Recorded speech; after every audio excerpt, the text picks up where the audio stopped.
Сега зошто Македонија заслужува председател? Затоа што Македонија до сега немаше председател.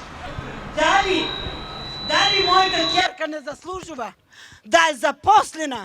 Во нормални демократии, кога ќе добиеш на избори, ќе го поставиш првиот човек и 5-6 луѓе околу него во неговиот соработнички тим. И толку. Ние дојдовме до тоа дередже да од чувар до директор мора да биде со партиска книжка на владеачката партија. Значи, прва задача на новата власт, не утре, денес, која ќе дојде на власт, е да ги департизира институциите. Замислете, денеска во вашиот крај, во кои се најдобрите земјоделци во Македонија, во кој има традиција вековна во земјоделието, они ви увезуваат некој хохштаплер од Индија да ви кажува што е земјоделие.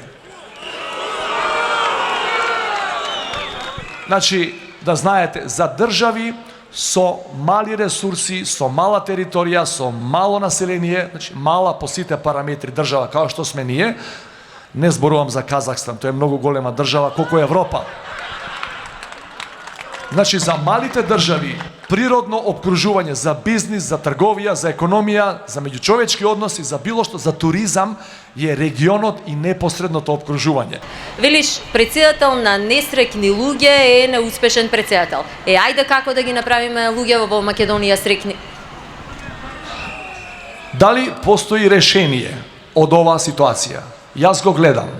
Ве замолувам да го видиме заеднички.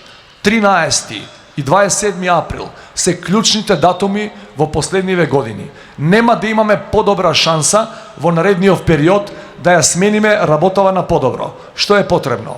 Нови лица, нови политики и комплетно нова политичка структура на власт во Скопје.